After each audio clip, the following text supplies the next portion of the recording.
Saksstatis ინფორმაციით რუსეთიდან იმპორტის წილი წინა წლებთან შედარებით მომატებულია, რაც ამჟამინდელი მონაცემებით 10.8% შეადგენს. ამის საპირწონედ შემცირებულია ექსპორტი. ქვეყანაში, სადაც 10,000-ობით ადამიანი ყოველდღიურად აპროტესტებს რუსეთის პოლიტიკის გატარებას, რუსეთს დამოკიდებულება მზარდი ტენდენციით ხასიათდება. ეკონომისტის შეფასებით, ყოველმხრივი სავაჭრო ურთიერთობების წარმოება ქვეყანას მომგებიან პოზიციაში ამყოფებს. როდესაც რუსეთი შეიჭრა უკრაინაში 2022 წლის თებერვალში მის მერე რუსეთთან გაიზარდა სავაჭრო ბრუნვა, ასე რომ ვთქვათ, ანუ იმპორტის წილი მნიშვნელოვნად გაიზარდა წინა პერიოდთან შედარებით. და ეს ზრდა ჯერ კიდევ მზარდია, მიმდინარეობს. ეს ზრდა თავის თავში მოიცავს იზრდება რუსეთიდან გადმორიცხვები, სხვადასხვა სახის საქონლის შესყიდვის რაოდენობა იზრდება. ანუ ზოგადად რო ვთქვათ, ჩვენ ეს საერთოდ ეკონომიკურ ლიტერატურაშიც ფართოდ არის ჩაწერილი, მათ შორის სოციალისტური ეკონომიკის დროს და ასევე კაპიტალისტური ეკონომიკის მქონე ლიტერატურაში, რომ ვაჭრობა ყველა ქვეყანებთან აუცილებელია ზოგადად. მათ შორის რუსეთთან. ანუ მე როგორც ეკონომისტი ამას ამ კუთხით უყურებ, ჩვენ უნდა ვივაჭროთ როგორც რუსეთთან, ასევე სამხრეთთან, აღმოსავლეთთან და დასავლეთთან ზოგადად ქვეყნები როარ ჩამოთვალოთ. ვაჭრობა აუცილებელია, თუმცა იგი რუსეთთან ერთის მხრივ საჭირო და მეორეს მხრივ საშიშია, რადგან რისკი, რომ რუსეთი საქართველოსთან სავაჭრო პოზიციას საკუთარ პოლიტიკურ ბერკეტად გამოიყენებს, დიდია. მაგრამ რუსეთთან ვაჭრობა არის როგორც დადებითი, ასე უარყოფითი შედეგის მომტანი.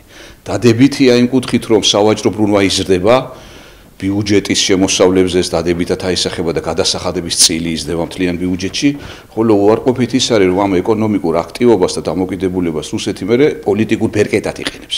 ამგვარ სიტუაციაში ჩავარდნილი საქართველოსთვის გამოსავალს ეკონომისტი ბორის ჭიჭინაძე ბაზრების დივერსიფიკაციაში, იმპორტ დამოკიდებულების შემცირებასა და იმპორტ ჩანაცვლებითი პოლიტიკის წარმოებაში ხედავს. ამიტომ ზოგადად ჩემი გათვლით ეს რისკიც უნდა იყოს გათვალისწინებული და ამავდროულად ჩვენ უნდა მოვახდინოთ სხვა ანუ ბაზრების დივერსიფიკაცია ქვია ამას. ანუ ის საქონელი ჩვენ რაც შემოგვაქვს რუსეთიდან, ხომ არ შეიძლება თქვა სხვა ქვეყნიდან ვიყიდოთ. ანუ ამ კუთხით უნდა წავიდეს მუშაობა. მიუხედავად იმისა, რომ სავაჭრო ბრუნვა გაზრდილია, ეკონომიკის ზრდა მნიშვნელოვანია სხვათა შორის, ამ პერიოდებშიც ზრდა ინარჩუნებს ეკონომიკა, ზრდას ასე რომ ვთქვათ. მაგრამ ჯერ კიდევ ბევრია გასაკეთებელი, ჩვენ ყოველთვის ვამბობთ ხოლმე თქვენ გადაცემებშიდაც აღვნიშნავ ხოლმე, რომ ეს იმპორტ დამოკიდებულება უნდა შემცირდეს, ანუ განსაკუთრებით იმ პროდუქტებზე, რომლის წარმოების საშუალებაც და შესაძლებლობები ჩვენ გაგვაჩნია. განსაკუთრებით კვების პროდუქტებზეა საუბარი. წეხანაც აღვნიშნეთ, რომ რუსეთთან იზრდება სავაჭრო ბრუნვა გაიზარდა, მაგრამ ამ სავაჭრო ბრუნვაში აღსანიშნავია ის, რომ ნეგატიური ჩვენთვის ის არის, რომ იმპორტის წილი უფრო იზრდება, ვიდრე ექსპორტი ჩვენი კუთხით. ანუ სავაჭრო ბრუნვა ზოგადად არის იმპორტს პლუს ექსპორტი. ანუ ჩვენთვის კაია თუ ექსპორტი გაგვეზდება რუსეთთან და იმპორტი შეგვიმცირდება.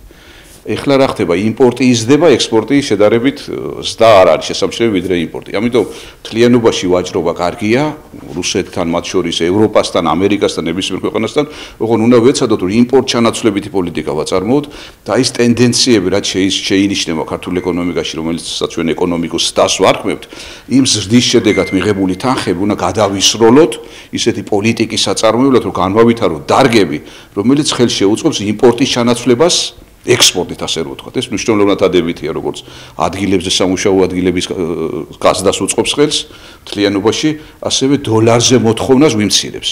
ჩვენ რაც ბედსაქონელს ვიყიდით რუსეთიდან, ასევე ევროპიდან, ირანიდან თუ ამერიკიდან არ აქვს მნიშვნელობა, რაც მეტი შემოვა, რომელსაც ჩვენ იმპორტს ვარქმევთ, მით მეტი ამერიკული დოლარი უნდა გადავურიცხოთ მათ. მაშინ როცა ამერიკული დოლარის შემოდინების წყაროები მეტად შემოსაზღვრულია ჩვენთან.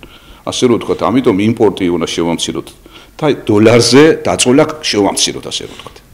ეს მთლიანობაში დადებითი ტენდენციის მომტანი იქნება ჩვენი ეკონომიკისთვის. ამ პრობლემების გადაჭრის გზაზე გადადგმული თითოეული ნაბიჯი ხელს შეუწყობს საქართველოს უფრო მდგრად ეკონომიკას და რაც მთავარია, უფრო დამოუკიდებელ და უსაფრთხო მომავლის შექმნას.